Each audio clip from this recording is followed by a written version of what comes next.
پر آج کا جو ہمارا ٹاپک ہے وہ ہے تفاعل صرف کی اہمیت۔ چلتے ہیں اپنے ٹاپک کی طرف سے پہلے آپ سے ریکویسٹ ہے کہ آپ میرے چینل کو سبسکرائب، لائک اور شیئر کر دیں۔ تفاعل صرف نظریاتی طور پر ہی اہمیت کا حامل نہیں ہے، بلکہ یہ قومی آمدنی کے تعین میں اہم کردار ادا کرتا ہے۔ ہر معیشت کا بنیادی تقاضا یہی ہوتا ہے کہ ملک سے بے روزگاری کو دور کیا جائے اور اس کے ساتھ ساتھ معاشی بدحالی کو دور کر کے ملک کو زیادہ سے زیادہ خوشحال بنایا جائے۔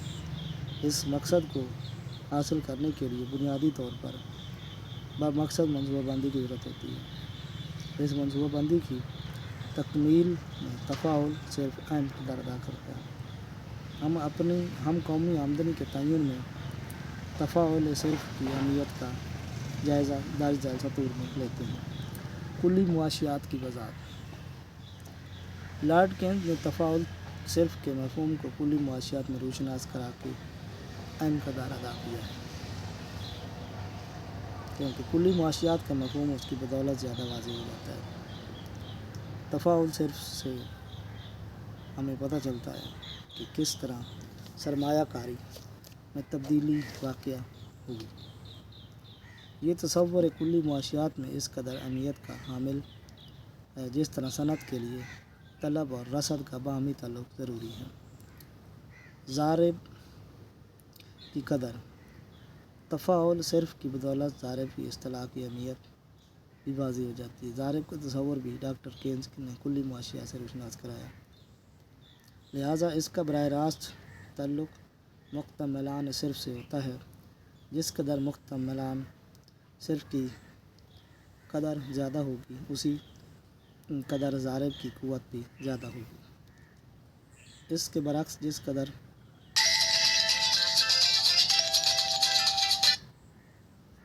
ہوتا ہے، جس قدر مختملان صرف قدر کو زیادہ ہوگی، اسی قدر ہوگی۔ اسی قدر ضارب کی قوت بھی زیادہ ہوگی۔ اس کے برعکس جس قدر مختملان صرف کم ہوگا، ضارب کی قوت اس قدر کم ہوگی۔ ضارب کی بدولت ہی سرمایہ کاری میں اضافہ قومی آمدنی میں اضافے کا باعث بنتا ہے۔ جس قدر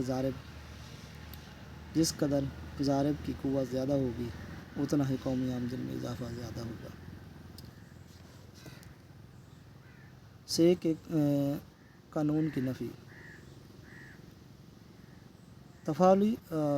تفاعل صرف کا تعلق سے کے منڈیوں کے قانون کو بھی غلط قرار دیتا ہے۔ سے کے قانون کے مطابق رسد اپنی طلب خود پیدا کر لیتی ہے۔ اس کا مطلب یہ ہے کہ جو کچھ بھی پیدا ہوگا وہ فروخت ہو جائے گا، کیونکہ تمام تر رسد کے لیے اس کی طلب پیدا ہو جائے گی۔ اس طرح سے کے قانون کے مطابق پیش پیداواری ممکن نہیں۔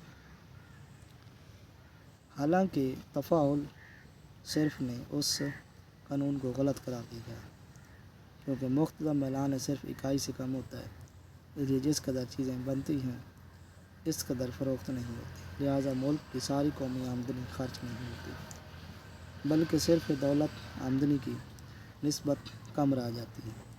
اس کے نتیجے میں صرف دولت کے مقابلہ میں آمدنی زیادہ ہو جاتی ہے، لہٰذا کل آمدنی اور خرچ میں توازن قائم نہیں رہتا۔ اس طرح سے معیشت بیش پیداواری کا شکار ہو جاتی ہے، اور یہی بیش پیداواری معیشت کی بدحالی اور بے روزگاری کا باعث بنتی ہے۔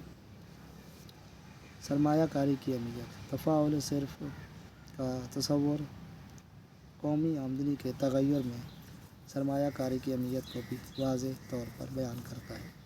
چونکہ مختملان صرف یکساں رہتا ہے، اس لیے آمدنی میں اضافے کے ساتھ خرچ میں اضافہ اس نسبت سے نہیں ہوتا، بلکہ خرچ میں اضافہ آمدنی کی نسبت کم ہوتا ہے۔ اس کے نتیجے میں آمدنی اور خرچ کے درمیان خلا یعنی کہ گیپ بڑھتا چلا جاتا ہے۔ اسے دور کرنے کے لیے ضروری ہے کہ اس قدر سرمایہ کاری کی جائے تاکہ کل آمدنی کی کل خرچ کے برابر ہو جائے۔ کسی بھی ملک میں آمدنی اور روزگار میں اضافے کے لیے ضروری ہے کہ آمدنی اور خرچ میں اضافہ یکساں شرح سے ہو۔ آج تک اتنے نقص بھی ملتے ہیں۔